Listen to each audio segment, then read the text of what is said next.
नमस्कार, प्रणाम। नमस्ते। मुक्ति के साथ चैनल में आप सभी का स्वागत है। और आप और हम मिलकर विचारों से मुक्त होंगे। जब विचारों से मुक्त होंगे तो आनंद प्रकट ही होगा। ऐसे ही भैया विचार सहायक भी हैं, बाधक हैं। और व्यवहारिक भाषा में कहने पड़ता है कि आज हमारे मन में ये चल रहा है, वो चल रहा है। अब मन में प्रश्न भी आ जाता है, तो हमारे मन ने ही कहा, हमने उसे देखा कि मन पर ही बात करें, क्योंकि मन हमारे जीवन में बहुत महत्वपूर्ण भूमिका निभाता है। मन के साथ हो जाए तो वो पता नहीं किधर कहाँ ले जाता है। अब सचेत दृष्टा के तौर पर उस पर निर्णय लें तो वो हमें विकास की तरफ ले जा सकता है, बुद्धत्व प्राप्त करा सकता है। अगर हमने विपरीत निर्णय ले दिए तो वो विनाश की तरफ ले जाएगा। आज जितनी लड़ाई झगड़े कुरीतियाँ युद्ध हो रहे हैं वो मन के ही कारण हो रहे हैं, क्योंकि कहीं कहीं वो विचार किसी के मन में आए हैं और उसने विनाश पर ही अमल शुरू कर दिया। मन में विचार आए विनाशक तो उसी पर अमल शुरू कर दिया, युद्ध शुरू हो गए। तो भैया दैनिक जीवन में मन की महत्वपूर्ण भूमिका है। तभी कहा गया, शास्त्रों में लिखा है, योग महात्मा कहते भी हैं कि मनुआ मेरो बड़ो हरामी, सीधे नरक ले जाए। ये भी कहा है और ये भी कहते हैं कि मन को घोड़े की तरह बस में करके उस पर सवार होकर चाहे जहाँ पहुँच जाए तो हम मुक्ति की तरफ बढ़ जाएंगे। और कुछ लोग अगर निर्णय सही नहीं लिया तो विनाश की तरफ बढ़ जाते हैं। यानी हर क्षण उन्हें दुख ही होगा, होता रहेगा, विनाश भी होगा उससे। तो भैया आपके विचार क्या हैं इस पर? तो आज नमस्ते। नमस्कार। आज मन विषय रखा गया है। मन में शास्त्रों में खूब लिखा है और पढ़ा भी है, खूब सुना भी है। महाभारत से लेकर अभी तक, योग शास्त्र से लेकर दर्शन उपनिषद, मन को बंधन में बांधने वाला, उलझाने वाला सभी कुछ बताया गया है। मन चंचल भी बताया गया है। कहते हैं कि महाभारत में है कि सबसे ज़्यादा गतिशील कौन है? विद्युत से भी गतिशील, विद्युत से भी गतिमान, तो मन बताया गया है। ये सब सुन के ऐसा लगता है कि शायद मन कोई दूसरी चीज़ है और हम मन से अपने को अलग कर लेते हैं। ये सारी विधाएं हैं जिम्मेदारी से अपने गलतियां छुपाने की, यानी अपने कुकर्मों को छुपाने के लिए मन को अलग कर दिया जाए। और अक्सर सभी ऐसा ही करते हैं कहीं न कहीं। जैसे अब यहाँ पे विश्लेषण करना होगा कि मन है क्या। मेरा मन कह रहा है आज अच्छी चीज़ खाने के लिए। जैसे मेरा मन कह रहा है कि मैं ये खाने का मेरा मन हो रहा है। बहुत सी खाने पीने वस्तुएं होती हैं, उसमें मेरा मन कुछ विशेष चीज़ के लिए आज कह रहा है। इसका मतलब है कि मन कह रहा है, मन नहीं कह रहा है, मैं कह रहा हूँ, मैं चाह रहा हूँ। मेरा मन चाह रहा है कोई विशेष चीज़ खाने के लिए, सीधा अर्थ होता है कि मैं चाह रहा हूँ। मेरा मन कर रहा है कि आज पार्टी में ये कपड़े पहन के जाएं। मेरा मन चाह रहा है कि मैं ऐसे वस्त्र पहनूं। मैं चाह रहा हूँ, मैं चाहता हूँ कि पार्टी में वो कपड़े पहने। मेरा मन कह रहा है कि मोहल्ले में थोड़ा सा मेरा घर अच्छा हो। मन नहीं, किसी मन कहीं कुछ नहीं है, दोष मत दीजिए। मैं चाह रहा हूँ, मेरा चाहना ही मन का चाहना होता है। अब प्रश्न उठता है कि मन नरक में भी ले जाता है और मन स्वर्ग की सीढ़ी भी बना देता है। ये सच है, हर कोई इस बात से सहमत हो और हर कोई ये जानता भी है, क्योंकि मन पाप कराता है। भाई मन कुछ देर के लिए रुक जाए, यार सीधे सीधे कह दें, हम ही ना चाहें पाप नहीं हो। हम नहीं रुकते हैं, हम नहीं रुकते हैं और पाप हो ही जाते हैं।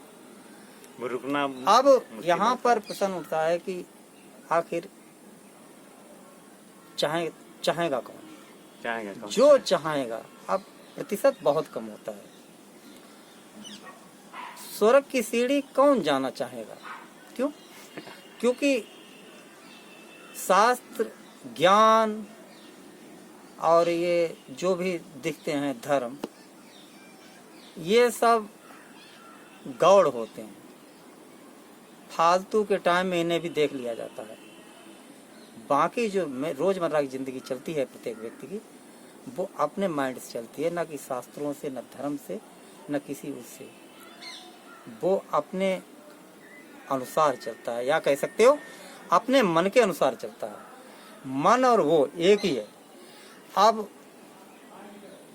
अच्छे कर्म कोई चाहेगा तो मन उसका चाहेगा, मन बिल्कुल तभी मन चाहेगा जब वो स्वयं अच्छा चाहेगा। या ऐसा कह सकते हो कि जब मन अच्छा चाहेगा, यानी मन और वो कोई अलग नहीं है, ये पर्यायवाची हैं, व्यक्ति और मन के।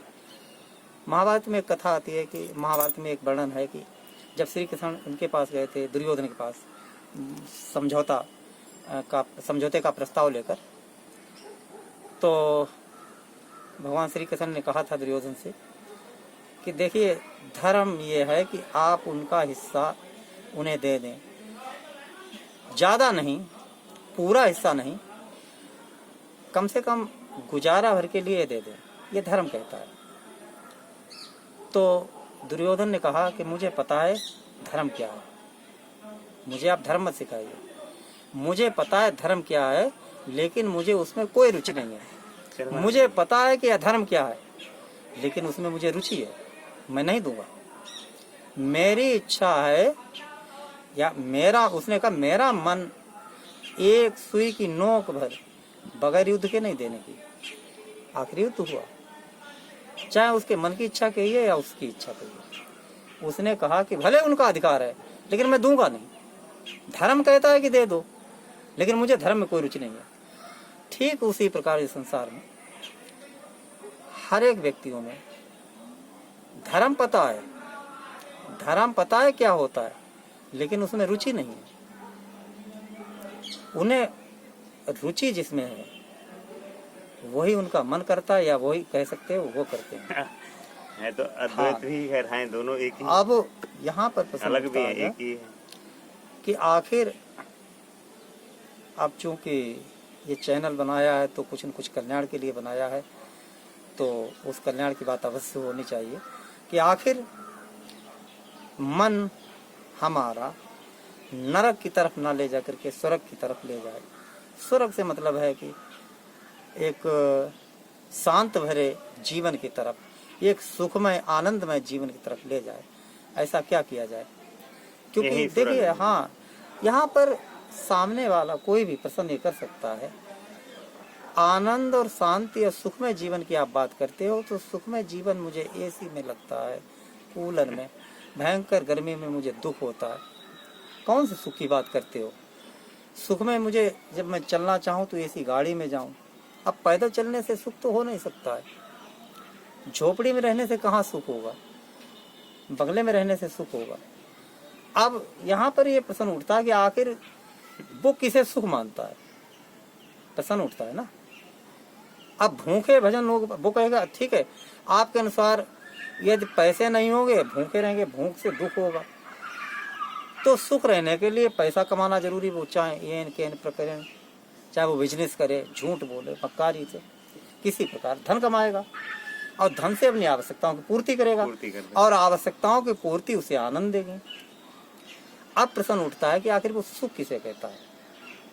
देखिए, सुख वास्तविक रूप से धन में होता तो करोड़पति घर छोड़कर सारा दान, मतलब सारे धन का दान नहीं दे देते कहीं न कहीं तो। क्योंकि जब तक धन नहीं होता है तब तक हमें धन में सुख नजर आता है। जैसे जब तक 4 व्हीलर आपके पास नहीं होगी तो दिमाग में 4 व्हीलर चलती रहेगी कि काश होती तो कितना आनंद आता, लेकिन जब आ जाती है तो उसमें भी आनंद गायब हो जाता है। आनंद वो क्षणिक सुख होता है, फिर गायब होगा, चाहे एसी में लेटे रहें, विचार उसका सुख गायब कर देंगे। वस्तु नहीं होने एहसास ही तक नहीं उसे सुख नजर उसे आएगा। सुख का भ्रम होता है या नजर आता है, जब तक नहीं होता। नहीं होता। जब तक घर नहीं होता है तब तक सोचता है कि शायद घर में सुख है। जब तक बंगला नहीं होता है तब तक सोचता है शायद बंगले में सुख है। जब तक पैसा नहीं होता है तब तक उसका पैसे में दिमाग अटका रहता है।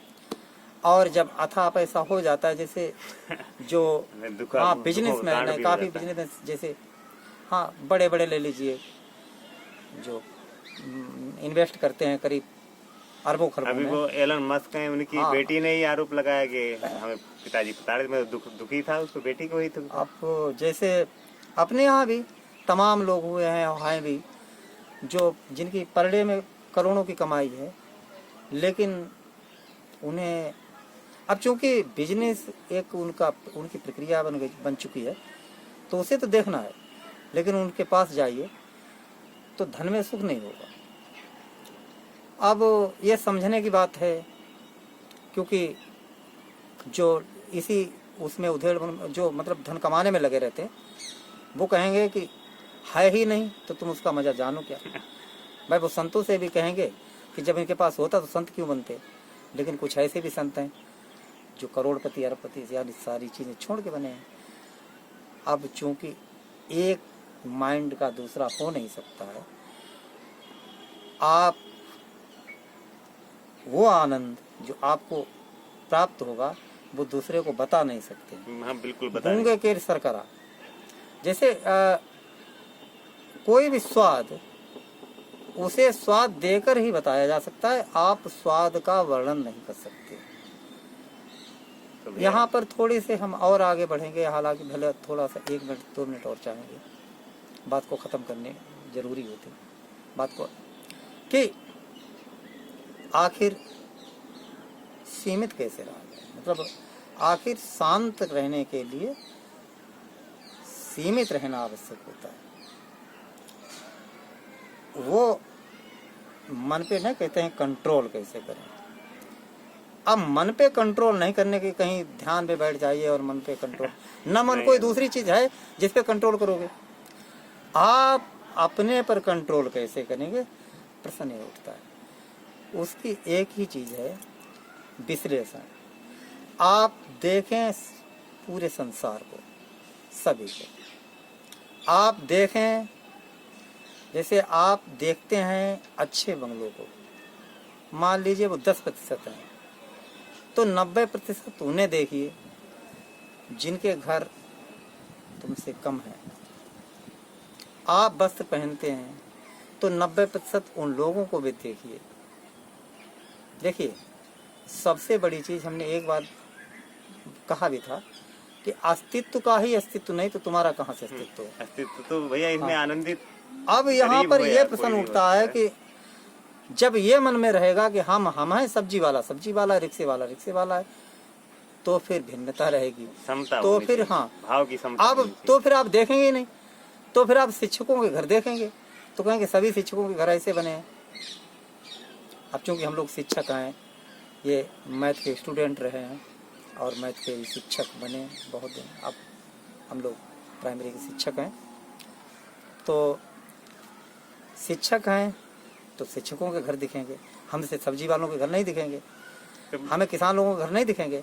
लेकिन 90% उनके घर दिखने शुरू हो जाएं, हमें उनके वस्त्र दिखने शुरू हो जाएं, हमें उनका भोजन शुरू हो जाए दिखना, तो पता लगा कि महत्वपूर्ण कुछ नहीं है।